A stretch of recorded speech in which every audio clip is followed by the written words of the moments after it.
Siapa yang masih ingat? Kita membahas materi tentang apa minggu lalu? Saya Bu. Asmaul Husna. Ya, siapa yang tahu arti dari Asmaul Husna? Asmaul Husna, ya. Apa? Ya, nama-nama baik Allah. Ya, sekarang sebelum memulai materi baru ya, kita bacakan. Ada siapa yang pembelajarannya ya? Siapa yang pembelajarannya itu menjelaskan hakikat sholat dan zikir sebagai pencegah perbuatan keji dan mungkar. Kemudian selanjutnya ada tujuan pembelajarannya ya. Tujuan pembelajarannya ada 3, yaitu yang pertama peserta didik dapat menjelaskan hakikat sholat dan zikir sebagai pencegah perbuatan keji dan mungkar. Kemudian yang kedua, peserta didik dapat membuat karya berupa kata-kata mutiara atau qol yang mengandung isi bahwa sholat dan zikir dapat mencegah perbuatan keji dan mungkar. Yang ketiga, peserta didik dapat mengamalkan sholat 5 waktu dan zikir secara konsisten sehingga dapat mencegah perbuatan keji dan mungkar. Nah, ini adalah tujuan pembelajarannya. Ya, sekarang kita masuk ke materi selanjutnya, yaitu di bab 3 ya, yang berjudul tentang menghadirkan sholat dan zikir dalam kehidupan. Nah, ibu tanya dulu, sholat itu rukun yang keberapa? Rukun Islam? Yang kedua. Kemudian sholat itu hukumnya apa? Wajib. Kemudian apa sih keutamaan kita sholat dan zikir itu? Ya, mendekatkan diri kepada Allah. Nah, kemudian kita sekarang masuk ke materinya ya. Yang pertama ada makna sholat ya. Perhatikan.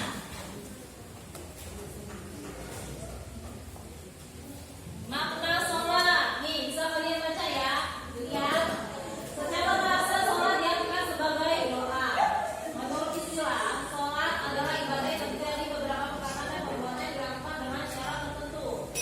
Mulai dari takbir, diyakini dengan salam. Kemudian sholat adalah sarana perjalanan menuju Allah Subhanahu wa Ta'ala. Dan kaum yang beriman, sholat merupakan salah satu kebutuhan pokok manusia dari melebihi segala-galanya. Ya, kemudian yang kedua, ya, yang kedua ada makna zikir. Makna zikir. Zikir menurut bahasa adalah ingatan. Ya, sedangkan menurut istilah zikir diartikan dengan mengingat Allah sebagai upaya mendekatkan diri kepada Allah. Tidak dari perbuatan tercela. Ya, sampai di sini ada yang mau bertanya? Ya.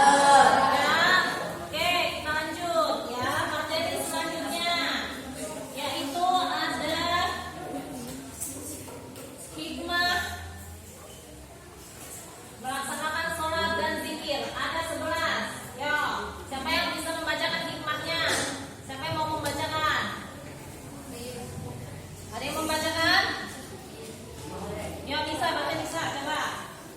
1. Meningkatkan ketakwaan kepada Allah Subhanahu wa Ta'ala. 2. Memberikan kenikmatan lahir dan batin. 3. Mendapatkan kecintaan kepada Allah. 4. Mencegah perbuatan keji dan mungkar. 5. Menguntungkan dan membersihkan jiwa. 6. Menyediakan kebutuhan pokok manusia yang melebihi segala-galanya. 7. Memberikan ketentraman dan kepuasan yang hakiki. 8. Meringankan untuk melakukan kebaikan dan meninggalkan kemaksiatan.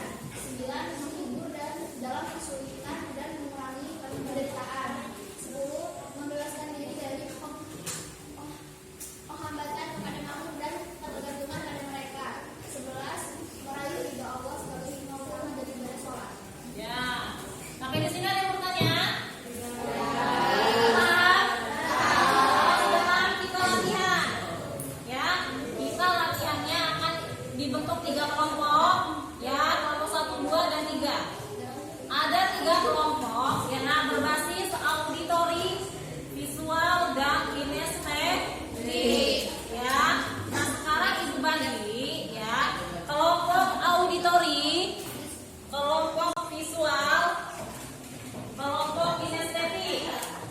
Nah, sekarang tugasnya adalah ya untuk kelompok 1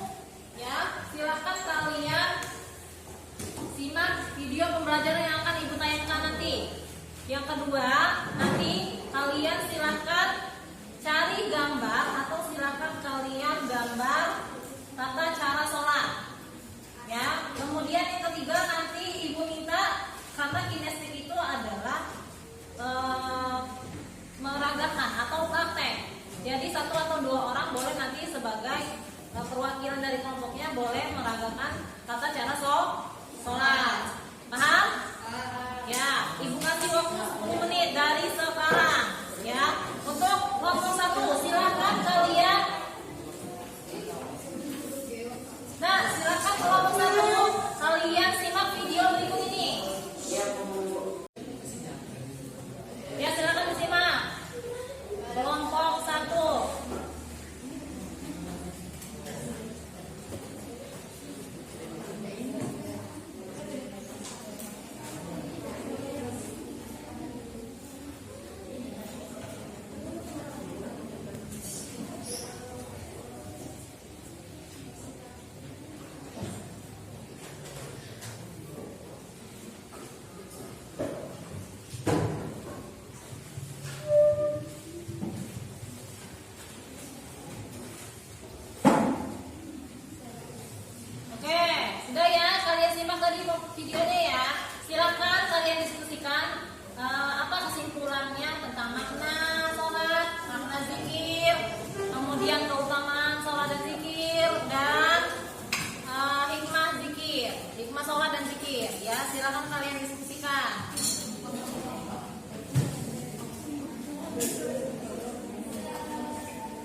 sebagai rokaat lima mustaqim berarti ada nilai ta'ala.